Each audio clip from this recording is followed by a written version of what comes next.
Hello everyone, শুভ সকাল। আশা করি সবাই ভালো আছেন। আমি আলহামদুলিল্লাহ ভালো আছি।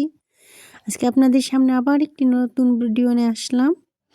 আজকে ডিম দিয়ে আলু, বেগুন, সিম দিয়ে রান্না করব। রেসিপিটা প্রথম থেকে আপনারা সবাই দেখবেন। এখানে কড়াইয়ের মধ্যে আমি সবগুলো সবজি কেটে নিলাম, আলু, সিম, বেগুন। এখানে কাঁচামরিচ কুচি, পেঁয়াজ কুচি দিয়ে দিলাম। সাথে মশলা বাটা দিয়ে দিলাম। এখানে ধনিয়া বাটা, জিরা, আদা বাটা আছে। এখানে মরিচের গুঁড়ো, হলুদের গুঁড়ো, স্বাদ মতো লবণ সব কিছু আমি দিয়ে দেব।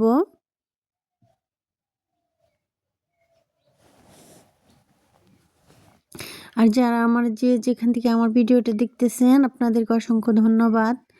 অবশ্যই ভিডিওটা প্রথম থেকে শেষ পর্যন্ত দেখবেন।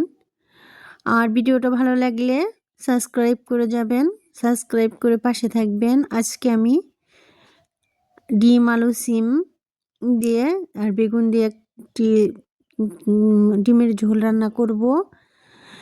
এটা আমি প্রথমে বাগার দিয়ে নিই, পরে বাগার দিব।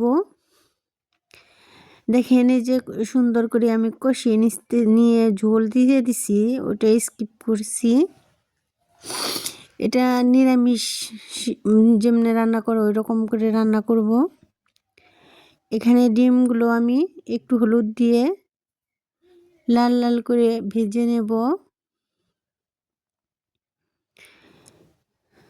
তারপরে পেঁয়াজ কুচি, রসুন কুচি, এলাচ, দারচিনি, তেজপাতা সব কিছু আমি এখানে দিয়ে দিলাম। আর কিছু কাঁচা জিরা দিয়ে দিব। সোমবারের মধ্যে খাইতে ওটা ভালো লাগে। আর যারা নতুন আছেন একে অপরকে অবশ্যই সাপোর্ট করবেন। এভাবে রান্না করে খেয়ে দেখবেন, অনেক অনেক মজা হয়, অনেক মজাদার, খুবই ভালো লাগে।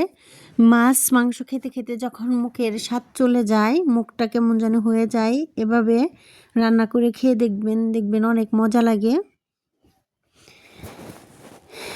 এভাবে আগে যারা গ্রামে থাকতেন তারা বুঝবেন, আগে ছোটোবেলায় আমাদের মা চাচিরা রান্না করতো, তখন এত মাছ মাংস ছিল না।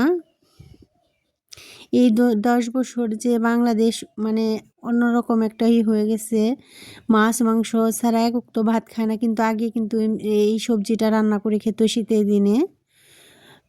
আমি সব কিছু দিয়ে দেখেন বাগার দিয়ে দিলাম।